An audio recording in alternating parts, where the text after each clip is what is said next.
Welcome to the 2017 Candidates Forum, sponsored by the Wallingford Community Women. I'm Jean McFarland, the program moderator.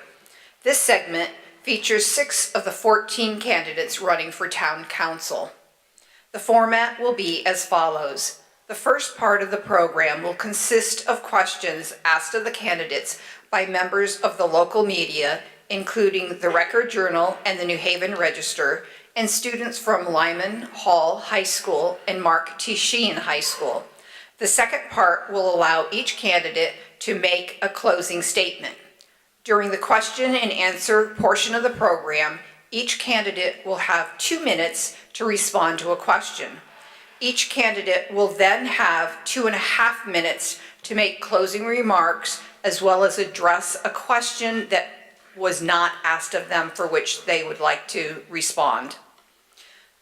Before beginning the questioning, I'd like to introduce 6 of the candidates running for town council.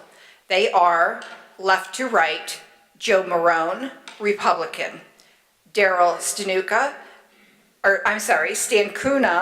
Democrat, Chris Shortell, Republican, John Sullivan, petitioning candidate running unaffiliated, Vincent Testa, Democrat, and Jason Zandri, Democrat. Matt Zabrick from the Record Journal, will you please ask your first question of Joe Marone? Hi, Joe. Hi, Matt. How are you? Good. How are you? Good. Do you think the town's general fund balance has become too large over the years, and would you propose spending any of that money for expenses down the road? So it's a good question. Is the fund balance too large? I guess what would the metric be to determine if the fund balance was too large? So would you look at it as a percentage of your budget? So if our budget is $140 million, then the $29 million or $30 million fund balance would be, 15% or so. So I don't think you can just take a look at the number and say the number is too large. I think you have to look at how we got there. And so there hasn't been a year where the fund balance has grown dramatically. I mean, we seem to squirrel away a little bit of money every year. So if the goal is to maintain a certain amount of money to maintain our AAA bond rating, and then we have some other money that's already assigned to certain items. So if you take the 15 million or so that's for the AAA bond rating, and then you take the money out that's been already assigned to things, there's only 6 or 7 million in there that's really unassigned that you could spend in the future. So do I think we should continue down that path? No, I would like to see us reduce the fund, at least the $6 or $7 million. I think there's other money in the budget that we could potentially get at in an attempt to reduce the tax burden. But I mean, you could do that once or twice. It's not a long-term strategy. You could reduce the $6 million, eliminate one tax increase, and then you're on to the next year. You would be into a tax increase just to keep up with expenses. So I hope that answers your question. Yeah. Thank you. Okay, Audrey Larson from Lyman Hall High School, would you please ask the next question of Daryl Stancuna? Good evening, Mr. Stancuna. Good evening, Ms. Larson. As a student, I'm particularly interested in seeing more academic and extracurricular activities for all students geared towards engineering and science. Would you support the Board of Education in these endeavors, and if so, how? That's an excellent question. I'm really glad that you asked that question, and I would first of all like to thank the Women's Club for this evening tonight, and everyone out in the audience and the panel, 2 young lucky ladies for tonight, able to ask big questions, and the Record Journal and the Register. I would like to first of all say that I am pro towards education, and there's been some town council meetings that I've been to this summer and late spring where I've advocated strongly and concerned about the $20 million that we were supposed to get in September, and because the budget crisis and didn't pass, we're getting less money and trying to figure out how much we were exactly getting, and it went down to possibly 7 million. So what I was trying to do, and still will do, is any money that's not the amount that we're supposed to get from the state, I want to take it from one of the funds, whether it's from the $29 million fund or another surplus fund, but we have to protect our children. Our children are our future. Our children have to have more education and more learning than we did growing up. I'm 48 years old. And so I am strongly firm towards more programs, maybe something in a German department, different languages, add some, but definitely towards expanding programs for the town and making sure that our kids from 0 till they graduate high school have enough education and don't ever have to worry. I don't want any child to worry about what's going to happen to the future. That's not your problems. And we as parents and taxpayers need to fulfill it and not let you kids down, because you guys are the future. And we want the best for you. So I'm strongly advocating that we keep the money going that needs to be funded. Thank you. Thank you. Lila Pickering from Sheehan High School, would you please ask the next question of Chris Shortell? Good evening, Mr. Shurtell. Hi. My question for you is, have you had a chance to look at the bipartisan budget that was just passed today? And if so, what are your thoughts? Thank you for the question, Lila. I have not had a chance to look at it. My thoughts are that I'm happy it passed because we were facing some devastating cuts. I think that I know the governor has concerns about the hospital tax and he may veto it, but it appears that it passed with a veto-proof majority in both chambers. So it looks like this budget will solve the problem for this year, but it also feels as though we're going to have this problem for a while. I don't blame, I'm a Republican. I don't blame Governor Malloy entirely. He inherited a lot of this, so I don't blame him for the situation he's faced. I don't always agree with some of his decisions since he's been in office, but I think that this problem's not going to go away. And so I just think that we have an awful lot of talk in this room about how to spend money. And it just seems like, feel like there's episodes of Star Trek where there's an alternate reality, and I feel like there's a reality where the state is doing great, and the money's flowing in and everyone agrees, and some people are in that reality and the rest of us are in the real world where this is going to happen year after year. It's going to be like Groundhog Day. So I think we should be talking about cutting spending, not trying to spend more. Thank you. Luther Turmel from the New Haven Register, would you please ask the next question of John Sullivan? John, where do you stand on the issue of the community pool? Are you in favor of making repairs and making changes to the way it's run so that it can be at the very least a break-even proposition, or would you close it? Thank you, Luther, for your question. Good question. And if anybody watched the council meeting, I was in favor of forming a committee to do more studies, because we're looking at bonding out a heck of a lot of money based on the proposal, what proposal the committee comes back with. Look, we've got a very old pool. It's in need of repair. It's an asset to the town, we know that. But we're also faced with a reduction in pool tag sales. We have no concession stand. We have facilities that are well outdated. And if we put one nail in the wall, we're going to have to bring everything up to code. Does it need help? Yeah, it's on life support. It's been on life support for a while. Do we have the funding to spend between $4 and $6 million? I've heard everything from splash pads to reducing the size of the pool, additional parking, concessions, as well as recreational facilities. Well, I'm not going to rule that out, but I'm not going to say I'm for it yet because I don't know the dollars and I don't know the plan. So right now, what I need as a good elected official is more information. And when I get that information, I can certainly make a decision that's based on what's best for the town. We Thank you. okay? We good? I still got time. Want to throw another one in there? Works for me. All right, we're good. Don't waste it, John. Don't waste it. Matt, would you please ask the next question of Vincent Test? Hey, Benny. Hi, Matt. How are you? Good, how are you? Good. What types of development should the town be attracting to the downtown area around the train station, and what measures would you propose if you're reelected to attract those developments? Okay. Well, I've supported throughout the process the establishment of the incentive housing zone originally, and the other proposals that have been put forth by the planning department. I think what we want to see down there is a combination of things, mixed use development with retail, restaurants, that type of thing on the first floor with housing, you know, in the second, third floor, possibly even fourth, depending on where it is. What you want to do is try to develop a sort of a mini community within the community in that area.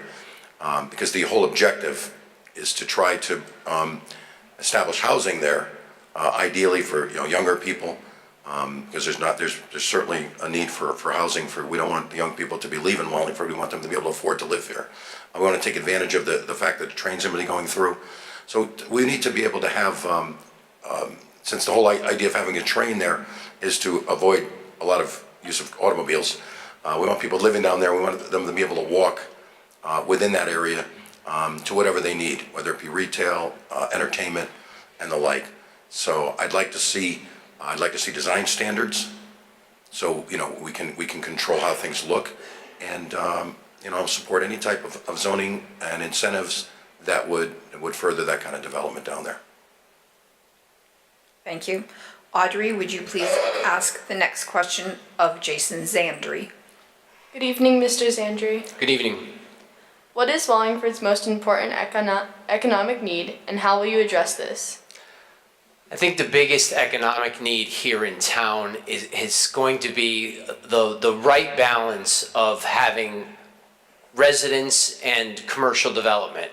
Because without one or the other, that ecosystem breaks down. You cannot have a town that's solely just residential and have a community that's based there, and you cannot have a town that's completely saddled and just be business, because then you're bringing in people from everywhere else in order to support the business. So you have to have that balance, and when you feed both sides of that, then you have a spiraling upwards community and tax base, and then you also have people to support it. So I think when you ask, when you're developing a tax base for a town, you have to sit and say, what are the things that you're going to need to support that? And you definitely need the businesses, the people to support the businesses, and then vice versa. It becomes something that feeds upon itself. It's exactly why when you see the opposite, when businesses close and residents move away, why it spirals down. So I think the biggest thing that you need to have is a balance between the two. Was that what you were looking for? Yeah. All right, thank you. Lila, would you please ask the next question of Joe Marone? Good evening. Good evening, Lila. Thank you. My question is, what else do you feel Wallingford could do to save energy? So that's a good question, and it's an interesting question, because when you talk about saving energy, Wallingford has consumed less energy in the past several years than it has in the years prior, right? So is that a function of conservation, or is that something else? And I think part of it is a function of conservation, but I think a larger part of it is the fact that a lot of businesses are moving out of town. And so, you know, energy conservation is important, because certainly to waste anything, you know, this planet's a gift, right? And so anything that you waste is wasting of a gift. But that being said, I think we need to look at ways to attract more business to town to use more energy. We're using less energy now, which is great for the environment and so on, but you know, the commercial taxpayers pay more taxes by percentage than the residents do, right? And the businesses don't send kids to school and so on and so forth.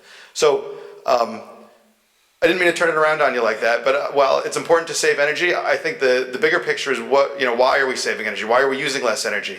And where's that energy coming from? I heard someone talk earlier about the home health audits, or the home energy audits. You know, those are a great way to try to save money.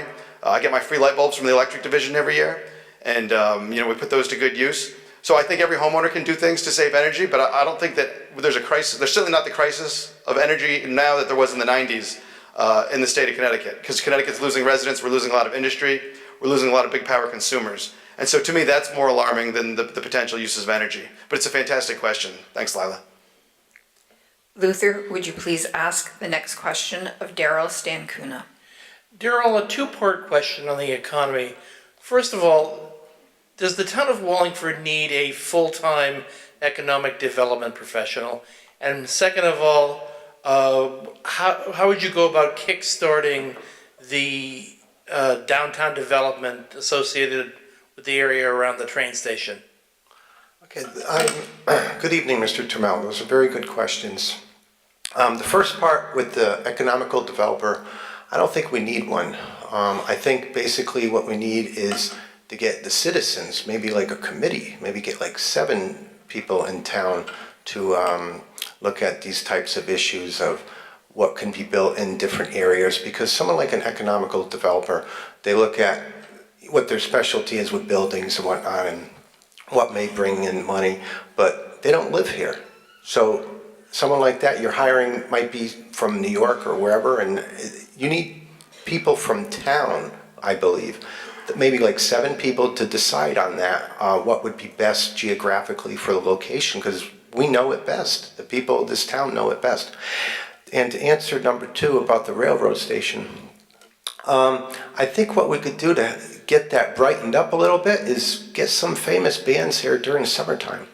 Get, close down the area, get like maybe Eddie Money, maybe the Goo Goo Dolls or somebody, do that like once during the summertime besides the Taste of Wallingford, and see what that brings about, and let other people from different cities and towns see that there's a Knuckleheads, that there's a Craig Jewels and different businesses, and that way you'll build up the economy and spark it up. And you can't just rely solely on Wallingford residents to provide the income for the town.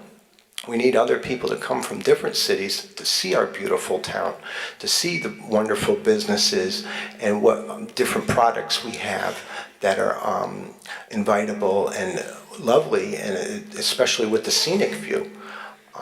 You know, we do have to work on that too, though, with the parks and the roads. Thank you. Matt, would you please ask the next question of Chris Shortell? Hey, Chris. Hey, Matt. So the town's been engaged in litigation with CMEC for over the last couple of years, and there's a lot still unknown and pending about that. But just given what you know right now, are you happy with the way that's gone and the way the town's handled it, or do you think the town's made mistakes along the way at any point? For starters, we can get Duran Duran for $500,000, so I'm just going to put that out there. We have enough money to pay for it. As far as CMEC goes, you know, I wasn't on the council when I think that came up in 2013. When 2011, I don't remember when they voted for it, and I probably would have voted for it back then, because the initial, what we knew then, there's what we know now, but what we knew then was that there were issues with the contract, and we were being overcharged, and there's also future savings potential. So it was basically to spend some money in litigation to get a lot more money back. As your question suggests, the litigation costs have risen significantly. I think we're at $2.1 million now. 3 years later, 4 years later, we're still waiting to see what's going to happen with it, where it is. So am I satisfied with how it's being handled? I mean, I'm not a lawyer. I think all the lawyers are in the first round of council candidates, but I think any lawyer would tell you that litigation is uncertain, and you'll never know litigation. But you know, it's a little troubling to me when it just feels like there have been motions we have filed that have been denied, and then we file the same motion again and that gets denied. So I'm not really clear, again, not being a lawyer myself, if that's normal or if we have an arbitrator who isn't on our side. But you know, CMEC isn't exactly, I mean, CMEC is pretty corrupt. I mean, you Google CMEC and you get all sorts of stuff that comes up with the Kentucky Derby scandal. So I mean, I think overall it was a worthy effort to try to right a wrong and get some money back from them that we were owed. But like anything else with litigation, sometimes it doesn't go the way you hope. So I guess we're just waiting. We'll know when the final answer comes out. We'll know if we won or lost, and we'll see what happens then. Audrey, would you please ask the next question of John Sullivan? Some of our parks are well maintained while others aren't. Do you support improving our park system, and if so, what impact would it have on our town? Well, it'd probably prevent a lot of litigation, Audrey. Look, I can tell you my own experience. I was playing in the men's softball league for 37 years. I just gave it up. And when I would slide or I would dive, and I did actually dive at one time for balls, I would come up with arms cut because there were a lot of rocks on the infield. Fences were broken. And I'm happy to say that the Public Works has done a pretty good job lately of upgrading our parks. We've certainly authorized the funding for that. But hey, parks are a great resource in this town. The Public Works is somewhat stretched thin, I think we all know that. and we have a lot of parks to care for. Every day we have to cut grass, empty barrels, and make sure those fields are prepped. We lay down new sod. The new West Side Field has seen some great upgrades. So they're a vital part of the town. They get a lot of use. Could we use more? Probably. We have many that are unlit, so they only favor daytime play. But by and large, I'm pretty happy with the parks we have in town. I think the Public Works does a great job. And I haven't heard a lot of complaints from residents, and when I get one, and believe me, my job doesn't end after sitting here every other Tuesday for 2 hours. I get a lot of phone calls at home, and I can tell you a lot of the counselors are working pretty hard when they're not sitting here before the cameras during the meetings. And we certainly address any issues, especially when it comes to public safety in the parks. If we've got a broken fence, if we've got something that poses a danger, it gets fixed pretty quick because we are responsible. There can be litigation. Somebody's life can be altered if the park isn't properly cared for. So I hope I've answered your question. And I graduated from Lyman Hall too. Thank you. Lila, would you please ask the next question of Vincent Testa? Hello, I hope you're doing today. You're good today? I hope I'm good too. I'm doing well, thank you. How are you? Good, thank you. My question is, what % of the budget do you feel is appropriate to hold in reserves? That's a good question. What's that? Yeah, no, I'm good. I'm gonna dive into this one myself, Counselor. Well, when we talk about the amount we have in reserve, it can be very confusing. People talk about the fact that they think, it might be $29, $30 million, but you realize there's a lot of money that's in that reserve account that's already earmarked for certain uses. There's money that's set aside already for purchase orders that are in force. There is money set aside for ongoing projects. What's usually up for debate is the amount of money that is supposed to be held in reserve to keep the credit rating agencies happy, to maintain our credit rating. And frankly, there is no formula that's agreed upon across the industry, within government or within finance. We currently have somewhere around $50 million, I think, that's earmarked for that purpose. Frankly, there are a lot of issues that the credit rating agencies look at. That's one thing.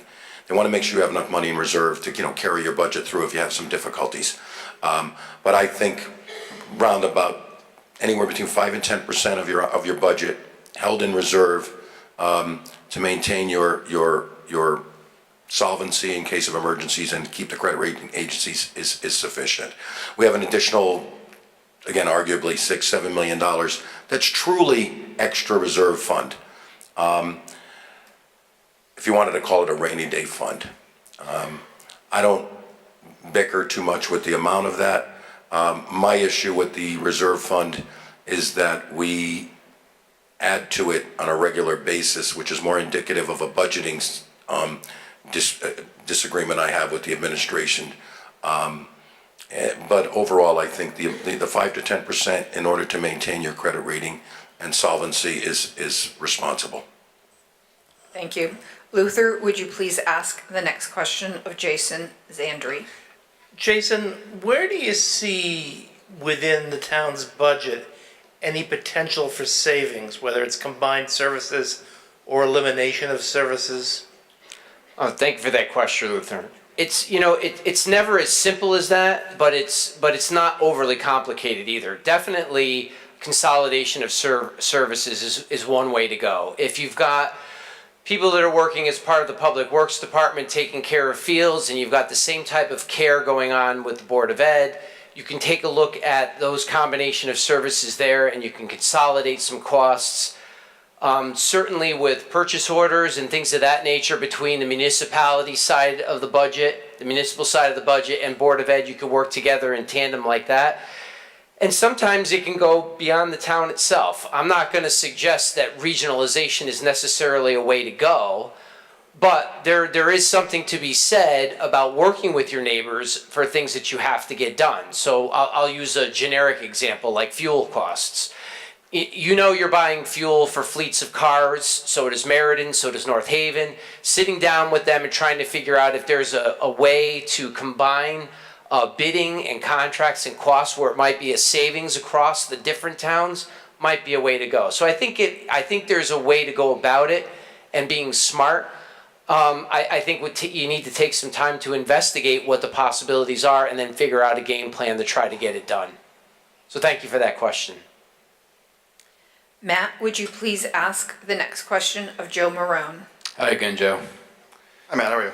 Good. So you hear all the time town officials talk about the biggest cost to the town is personnel, and that's the biggest cost driver in the town. And in the last year, the town's approved wage increases as a part of collective bargaining with several unions. And I just wanted to see, given the fiscal challenges the town could face in the future, do you think there's a point, that the town reaches where you have to say no to wage increases and go to arbitration with unions over wage increases? Yeah, thanks for that question, Matt. That's a great question. So is there a point where we say no to wage increases and go to arbitration? So arbitration, it becomes a costly endeavor, right? Because you're going to drop 40 to 50,000 into arbitration. Is the arbitration panel fair? Is it a fair system? To me, to the municipalities, is not. So I don't really see that as a viable alternative in most cases. You have to find panelists that are agreeable to both parties. And so if your job is an arbitrator, you're going to deal with the town of Wallingford far fewer than you're going to deal with this particular labor union. So I think the whole system is more or less stacked against the towns as far as how that works. I think what you're going to see in the future is, obviously wage increases are going to be, you have to negotiate with the unions, right? So there's going to be wage increases. I think what you're going to start seeing in the future is more outsourcing of functions that the towns do now. I think that's really going to be the only alternative. And that at some point may help to control costs. But I think you're going to have to look at certain things like, and this is not meant to be predictive, but I mean certain things like the parks, maintenance of parks, grass cutting and things like that, that could be easily outsourced to other units. Fire departments were private at one point. And I'm not suggesting that we privatize the fire department, but there's all sorts of things that you could look at, policing functions, medical rescue functions that you could look at to privatize potentially if you really needed to save the money. Until the state gets on board with what's happening in the towns as far as rising costs, and we get a handle on some of these things, we're going to have to start looking at some alternatives. You hate to upset. We have a lot of people in town that are dedicated to a lot of great things. Certainly no disrespect to the police or fire service in town because they do an absolutely fantastic job. But at some point you're going to have to start looking at ways to save money because when you look at the amount that we spend on wages and benefits versus everything else in town, it's staggering. When I was on the Board of Education, your education budget's about 80% wages and benefits, and it's about 20% everything else. So that's books, the cost of the buildings, electricity, heat, and so on. But I could spend a lot more time on this, but thank you for the question. Audrey, would you please ask the next question of Daryl Stancuna? What is the image that you would like Wallingford to portray? Oh gosh, Audrey, that's a wonderful question. I'm glad I got that one actually from you. I graduated in 1988 from Langdon Hall myself. The image I would like for this town would be definitely more collective bargaining. Just answer that with, you can't privatize. Outsourcing is a terrible idea. It causes all kinds of corruption, low wages, bad health care, a really bad situation with that. You need collective bargaining, and arbitration is very important for the due process, and no matter how much it costs, because you're talking people's lives that work hard, that need those benefits, and that need a wage increase to keep up with inflation. So my image with working in this town, not me, but the people and the people that are retired, we have to keep those benefits proceeding for these people. There was recently a 1% increase for some retirees in the town. To me, I didn't think that was enough. 1% for 3 years was not enough. But to wrap it up, my image would be to get more businesses here, get more music vendors, coupons from the Oakdale Theater. Someone mentioned last night, I was talking to Bill Gannon, and probably something like that would bring more businesses to town. is coupons for after seeing a show that, hey, you get % off at a pizza or whatever, because we get a lot of revenue coming in from the Oakdale. But I want to keep these businesses in town. I don't want to lose any more Bristol Myers. I mean, that was a huge loss. I am still devastated about that. We want to keep these big businesses in town. They're huge revenue for us. And I want to keep that way people could get jobs from this town too. And so stuff like that. And I want more festivals to play for the summertime out, and that way we get other people from town. Thank you. Thank you. Lila, would you please ask the next question of Chris Shurtell? What motivates you to want to be a part of town council? Some nights I wonder. No. I will. I grew up here. My parents grew up here. My dad did, at least. My mom was from Boston. My dad's family goes back a ways. So I have deep roots here, and my grandparents. My mom worked. She was a teacher at Lyman Hall, and my dad was a grad student. So my mom worked, was the breadwinner in our family, and they had me very young. And my grandparents on Hall Avenue raised me. But I'm motivated because I love this town. I love where it's been. I grew up here. I still feel like I see the ghosts when I walk up and down Main Street, and relatives who aren't here anymore. And I want to leave it better for my children. Now that I have children, my wife is from Wisconsin, so she's new to the East Coast. Not new, but she's not from around here, but she loves it here too. And it's just such a great town. We have great schools, we have a great community. It has a small town feel. For a town that's about 46,000 people, it doesn't feel that big. So I'm motivated to preserve what's great, but I'm also motivated to move forward. I think we could do better.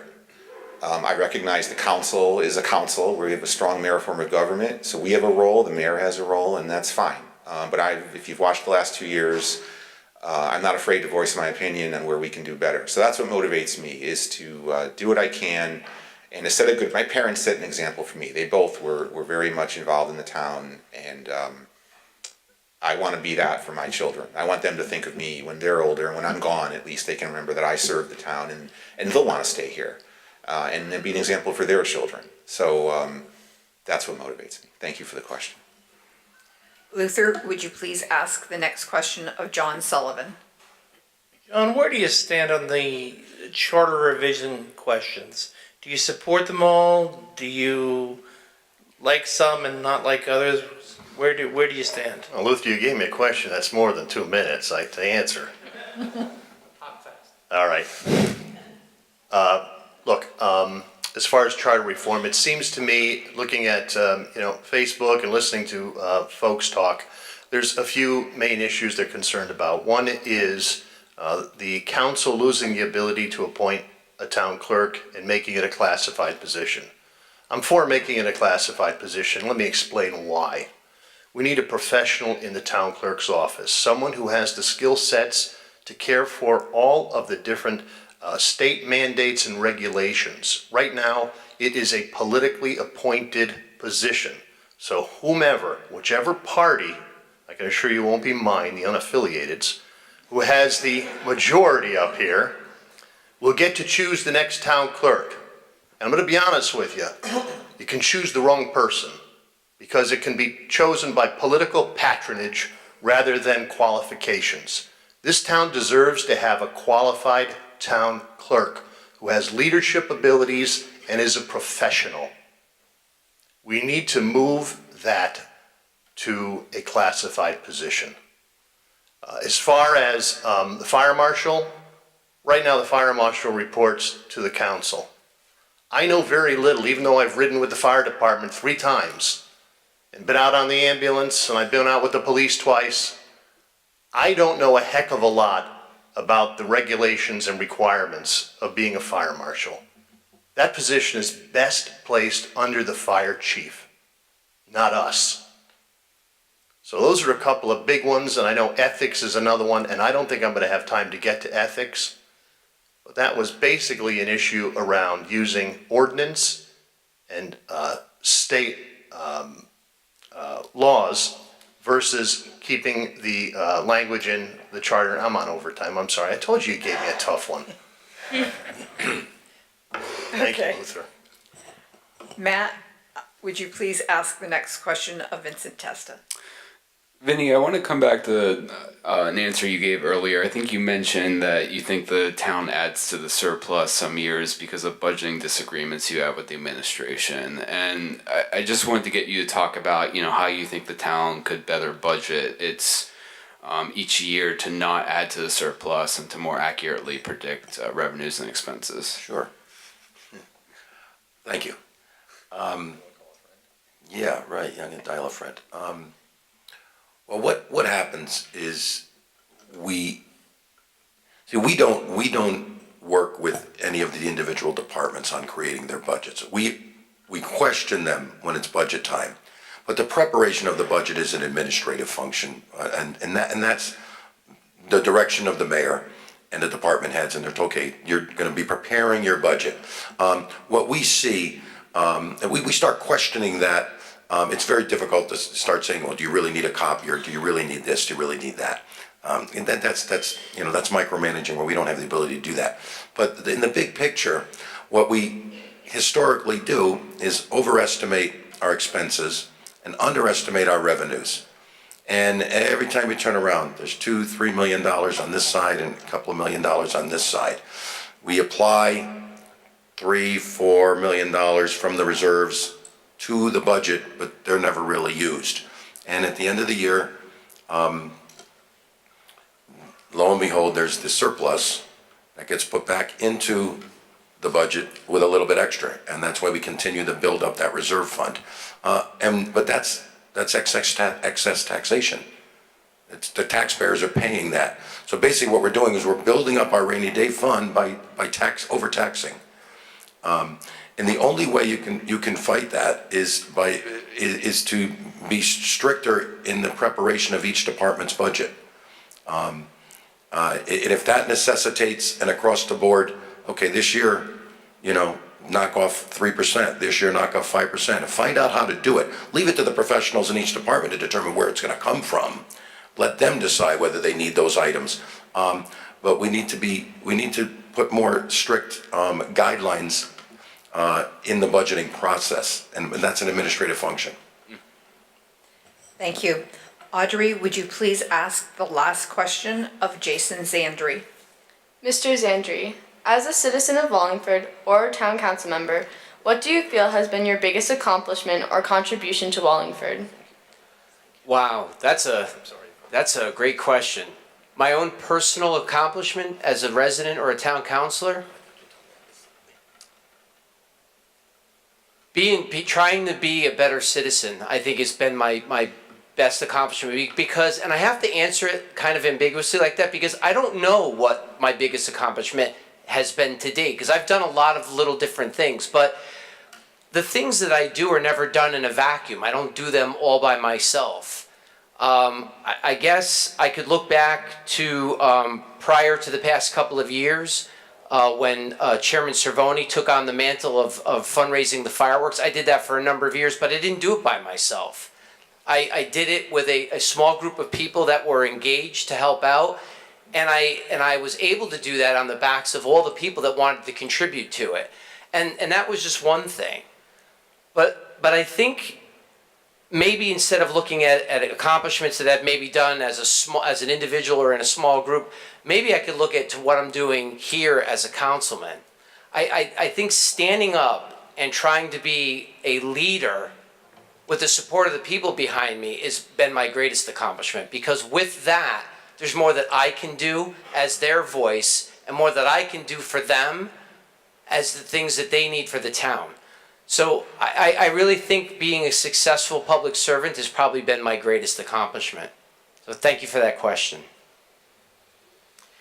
Thank you. That concludes the question and answer portion of the program. Each candidate will now have 2.5 minutes to make a closing statement. Joe Marone, would you please begin? Thank you very much. First, I'd like to thank the Wallingford Community Women for hosting this forum, and I'd like to thank Matt, Audrey, Lila, and Luther for your highly intelligent questions. What do I need Wallingford to know about me? I've been in service now. I served on the Board of Ed for 3 terms. This is my first term on the town council. I'm a married father of 3. Why is that important? Because I'm part of a family, right? Like we're all part of a family, and I'm part of a number of families. One of them is my wife and my kids, and then my extended family. I'm also part of a scouting family. I'm part of a church family, and Wallingford is really a family to me. And one thing that irritates me is when people talk down about my family. And I hear a lot of talk about, how we spend the reserves and taxes, and we have legitimate problems in town. Certainly the opioid crisis is a major problem that we need to address. But some of the things that we find to bicker about, like trees and rocks, are really just negative talk in an agenda to advance people's political ideas. And that to me is people talking negatively about my family, about my town. We live in a great town. I don't think that anyone here could argue that Route 5 doesn't look better today than it did any time in my lifetime. There's fewer empty storefronts. There's fewer closed factories and empty buildings. Uptown looks fantastic. There's traffic there every night of the week. There's a lot of really positive things about our town. We have a fantastic school system. We have great town leadership. So the town of Wallingford doesn't exist here to be an employer. We're not here to be able to hire people and to have jobs. We're here to serve the residents of the town. And so the most efficient way we can do that is the best for everyone. So I just asked on November 7th if you could help me in keeping Wallingford affordable and awesome. And thank you very much. Thank you. Daryl Stancuna. I want to thank everybody for coming out tonight. First of all, I want to let you know that when I win, I'm going to donate $2,000 a year towards, and I'm calling all the candidates to do it, out of the salary from the council. Mine is the Lyman Hall Marching Band, but everybody could pick something in town to donate their money to if they want. That's what I'm going to do. And we have a serious homeless problem going on too, all around this town. What I want is get that shelter opened, not just during the winter months, all year round. Not send people with opiate problems to Meriden Shelter, to the Columbus House in New Haven, putting them off to other people that in different cities when they came from Wallingford. We need to take care of our own. And to me, that's a human violation. That is serious. Someday we're going to get bit in the rear end with that because we got to take care of our own. If there's someone suffering with the opioid problem, take care of them in this town. If there's someone suffering with the homeless problem, take care of them in this town. Don't shove them out of town. It's very disrespectful and degrading. So I think we got to start with that. We're all family here in town. And with the senior center, what I like to do is split it in half. Get the adolescents in there to mingle with them, play pool, get a hot meal, a lot of more interaction than what's going on these days. It's not just, okay, the senior center is just for the senior center. No, we all live in this community together. We have to help one another and go back to the old days like that. And the Democratic Party, I'll tell you right now, we need a big change up here. We need more Democrats, the whole ticket actually. There's been the same old going on up here that's been not doing anything much for the town. And very laxed. You need new people in here, fresh blood, new ideas, new moves. Because the problem is they think nothing's wrong, and we have a lot of problems going on with an uphill battle. And as far as with the holidays, I like to combine, when I become council, a day for Muslims and for Jewish.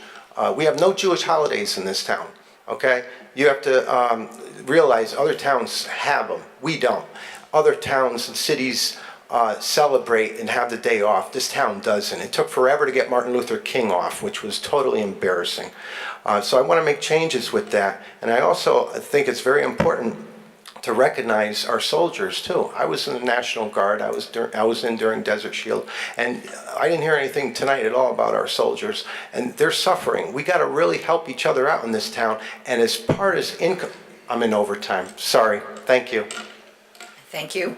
Chris Shurtell. Thank you. I'd like to start by thanking my wife Tracy and my sons Ryan and Zach. You can't serve on the council, much less run for re-election, when you have a young family at home without love and support of your family. So I'm grateful to them. I've approached the last 2 years on the council the same way I've approached the last 22 years in my day job, which is at Anthem Blue Cross and Blue Shield. And that's with some basic principles. Being a good steward of money and resources, being open-minded, not being afraid to question the status quo, and trying to, not always successfully, but trying to have a sense of humor about things. I think we take ourselves a little too seriously sometimes. I leave it to you to see if I've done a good job or not. You get 9 votes on November 7th, and I'm asking for one of those votes for town council, but I'm also asking that you get informed. There's a lot of great material out there. The Record Journal's done a great job, sorry Luther, with candidate guides and publishing op-eds. It's great to see you once every 2 years. It's great to see you. The Record Journal's done a great job, though. The candidates all have websites. I believe all of our meetings from this term are on the Government TV YouTube channel. Most of them are. So if you have a high tolerance for pain and 240 hours to kill, you can binge watch the 2016-17 council term and decide for yourself if I've done a good job. But I do ask that you get informed. There's a lot of ways to get informed. And then please get out and vote. If you're not voting for me, fine, but get out and vote. These elections are the most important elections you will vote in. They have the biggest impact on your lives. So it's important that you get out there on November 7th and vote. I want to thank the Wallingford Community Women for sponsoring tonight. I want to thank Matt, Audrey, Lila, and Luther for everything, for your questions. And I just want to close by thanking the other 8 counselors that I've had the privilege of serving with. Being a rookie up here, all 8 of you have been so gracious to me, and I've learned something from each of you. And I really hope to be up here with the same 8 of you for 2 more years. Thank you very much. Thank you. John Sullivan?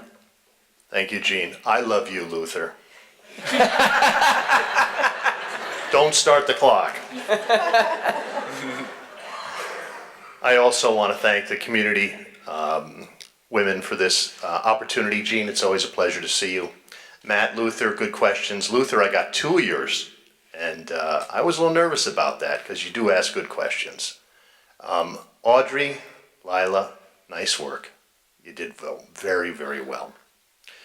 Well, who am I? I'm John Sullivan. I've been a resident here for 58 years, all my life. I absolutely love this town. I've seen it at its worst. I've seen it at its best. I've been a counselor for 8 years. I'm very proud to serve the residents of Wallingford. As most of you know, I'm an unaffiliated candidate, and on the ballot you'll see the word petitioning. That means I had to go out and get signatures to get on that ballot. But I'll tell you what, it was darn worth it.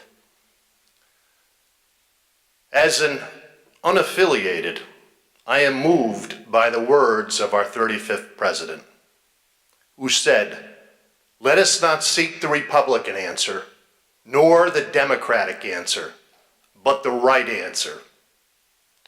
Let us not seek to fix blame for the past, but take responsibility for the future. And if re-elected, I will take responsibility for the future in this town. You've no doubt seen my signs. This Irishman fights for you. You're darn right I do. I don't belong to a political party. I don't have to toe a line. I belong to you.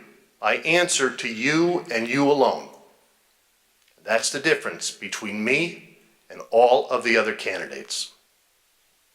I fought for fiscal responsibility, challenging schools, and public safety. I'm the only counselor that took 3 tours on the fire truck, went out with the ambulance, and twice with the police. And I learned a hell of a lot about what our people do. Before I close, I want to thank my wife, Suzanne, who was out in the audience, Highland Elementary School teacher, kindergarten, and my daughter, Riley, who was here as well, a freshman at Lyman Hall. I hope you'll vote to re-elect John Sullivan, petitioning candidate, on November 7th, and I thank you very much. Thank you. Vincent Testa? Turned my own microphone off. First of all, I'd like to thank the Wallingford Community Women for sponsoring this event. Again, I've been to a lot of them. They're valuable for the whole town. The only opportunity for everybody to really hear from all the candidates. So I truly appreciate the work that you all do in sponsoring this event and inviting us to be here. Thanks to our questioners, all of you. You did a great job. Audrey, Lila, nice job. Matt, Luther, always good to see you. And I want to thank everybody in attendance here tonight and all of you watching at home for taking the time to try to get educated on who we are and what we have to say. I've been honored to serve you for over 20 years. I started as a member of the Wetlands Commission. I served 8 years on the Board of Education, and I'm currently completing my 6th term on the Town Council. And I can honestly say it's still so enjoyable to me to be able to represent you and make decisions that affect the quality of life in our community I grew up in. I've been here my whole life, 57 years, so 3 more years and I can officially say I'm a native. I've always, I'm proud to say I've always been able to work well with all of my colleagues, regardless of political affiliation or non-affiliation, as the case may be. I've always tried to make decisions that were reasonable and were in the best interest of the whole town and not any one particular group. As it is now, looking forward, I'm committed to continuing to provide careful oversight to our finances. I have always supported a strong school system. We'll continue to do that. I've been a strong supporter of our police, fire, and emergency response services, the finest in the state. We're very fortunate in this town, and I'll always be a strong supporter of them. All I can say is it's been an honor to be able to represent you. I do appreciate the trust you placed in me in the past, and I'm very aware of the responsibilities that are inherent in that trust.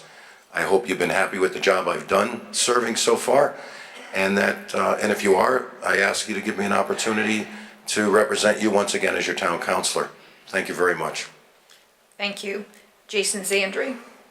Thank you. I'd like to also thank the Wallingford Community Women and our panel for the event this evening. It's an honor and a pleasure to be a town councilor here in this town, and I was first elected for the 2012-2013 term, and it was an investment made by every voter who showed up because I was really an unknown. A lot of people might have known who I was because my family's been here a long time. They may have remembered me from school, other things that I did in town, but I still was an unknown element. And you invested your vote in me, and I hope I did justice over that term and this present term that I'm now finishing up.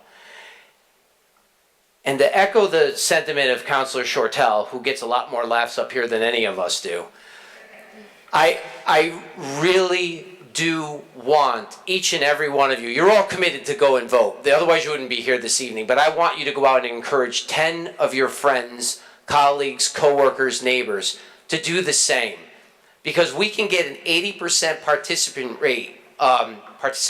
rate when it's a presidential election, but for a local election that affects your schools, your roads, your taxes, we go down to 35%.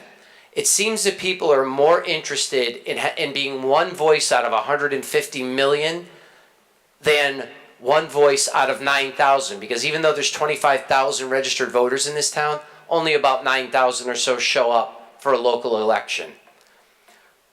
I want your support for another term, but not if you don't think that I'm doing the kind of job you need to see done up here. And that goes the same for the other 8 seats up here.